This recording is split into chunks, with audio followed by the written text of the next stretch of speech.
ازيكم عاملين ايه؟ وحشتوني جدا جدا جدا. هجعلكم النهارده بفيديو جديد ولغز جديد من تحديات الالغاز. وكالعاده قبل ما نبدا الفيديو متنسوش اللايك والسبسكرايب وتفعلوا زر الجرس عشان يوصلكوا كل جديد، وحاولوا توصلوا الفيديو ده 5000 لايك. وحاولوا تقولوا لي على فكره تحدي جديده اعملها انا وصاحبتي بقى، او انا واختي. شوفوا عايزين نتحدى بعض في ايه، يعني شوفوا اكله مثلا، عايزين مثلا الاندومي الكوري، عايزين تحدي لعبه. فكروا بس والنبي بلاش تحدي ضرب الفلكه والجو ده، عشان اكيد انا مش همسك بنوته وامدها قدام كاميرا ولا حتى بيني وبينها. تمام، بحبكم. تعالوا نبدا الفيديو نحل مع بعض.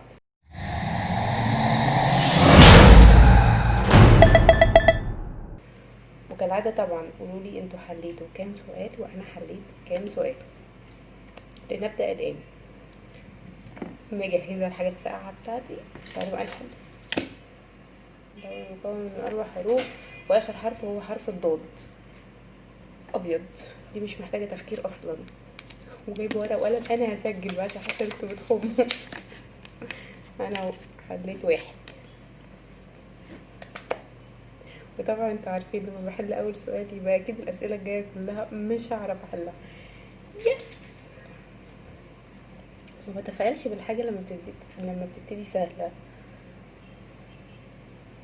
فكروا عايزين التحدي اعمله تحدي ايه؟ اكتبولي تحت في الكومنت. السؤال التاني، من هو الباب الذي لا يمكن فتحه؟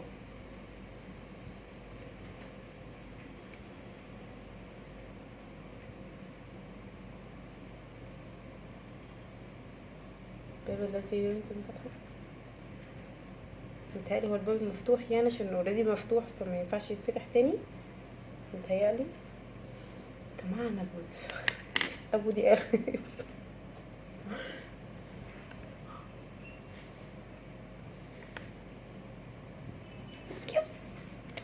حليت سؤالي.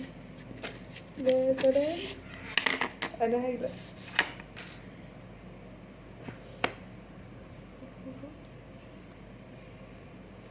وحشتوني.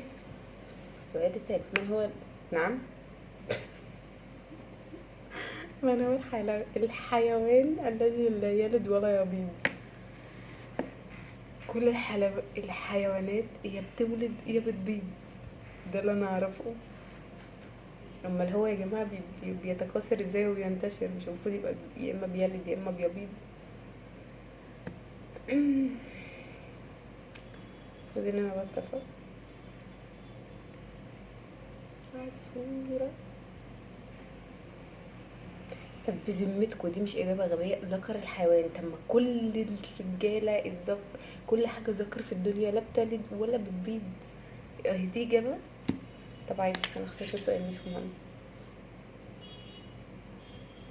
ما هي الكلمه التي يبطل معناها اذا نطقت بها؟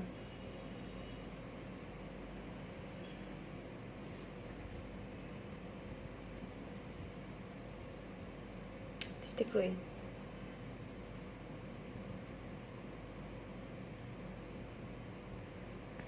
فكروا قولولي. طب بذمتكم انتوا عرفتوها؟ بذمتكم والله العظيم بيستعبطوا. بيعملوا اسئله الصمت. طب ما شيء طبيعي لما انا اتكلم هتبقى الكلمه ملهاش معنى. اشد في شعري من كده؟ ايه رايكم؟ مني كده مبهدله في نفسي. خليني افضل العب كده واسيب اين يوجد النهر الذي ليس به على الخريطه.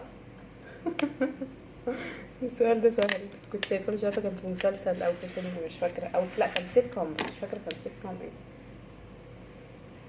تقريبا. لا ما كانش سيت كوم. كان كان تقريبا في القبطان عزوز. كان مره بيقلش عليهم حاجه تقريبا، مش متاكده. انا صح كده. انا حليت 3 اسئله. مش انت شعري كده وانا مبسوطه ليه ان انا بشد في شعري. هو انا عبيطه يا جماعه ولا إيه؟ يلا خلينا ولا قاعده عماله العب كده. السؤال السادس: ما هو الحيوان الذي يرى باذنيه؟ على ما اعتقد ان هو الخفاش. تقريبا، ومش متاكده بس تقريبا يعني، لان كل الحيوانات بتقرا بعين عادي. خفاش. والله هو تقريبا الخفاش، بس مش متاكده يا جماعه. الاسئله مستفزه، لا اسفين الصراحه.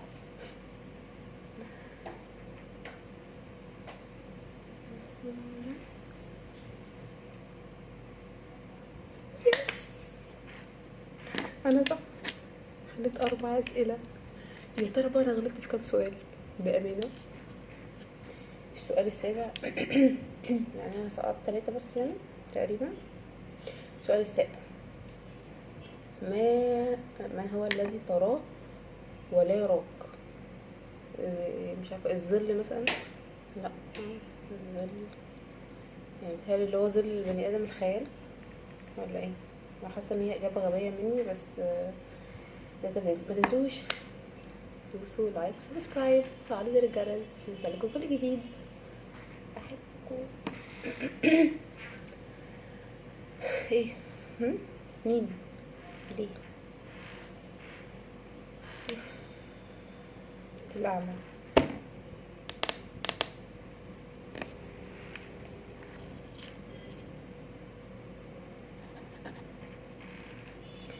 سؤال تاني: من هو الطائر الذي إذا قلبته ترى عجب؟ يعني ايه يعني؟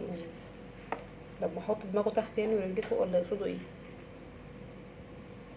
ترى عجب. طب ما انا اي حاجه في الدنيا لو قلبتها هشوف العجب. انا لو مسكت فرخه قلبتها هشوف العجب، يعني لو مسكت ازازه بيبسي قلبتها يبقى شكلها عجيب. فين الموضوع يا جماعه؟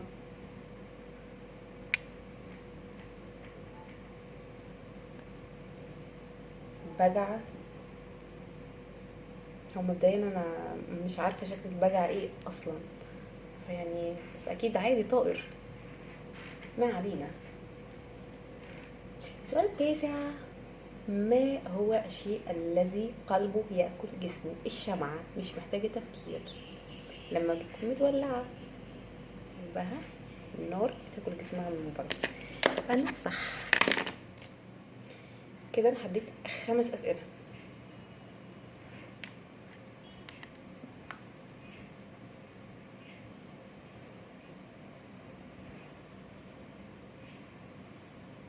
صح؟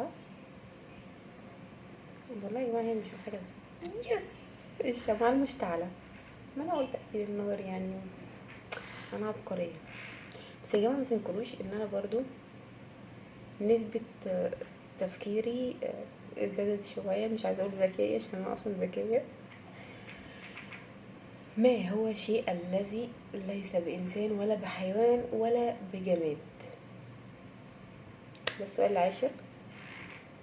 طبعا ده آخر سؤال، وطبعا مش هيبقى موجود حله، وانت تكتبوا حلوله تحت في الكومنت. بس أنا برضه هنتأكد.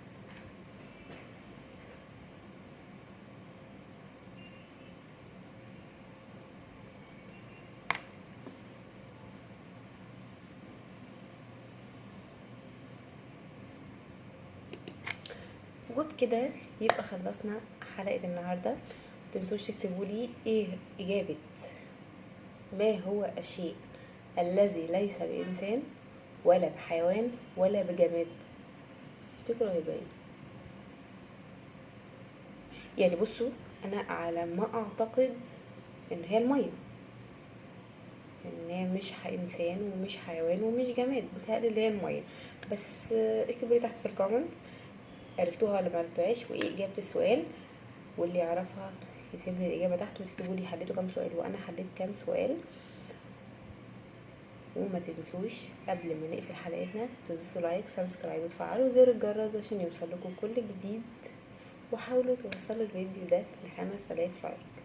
واكتبولي عايزين تحدي ايه اعمله المره الجايه، او يعني اعمله المرات الجايه كده بيني انا وصاحبتي او بيني انا واختي.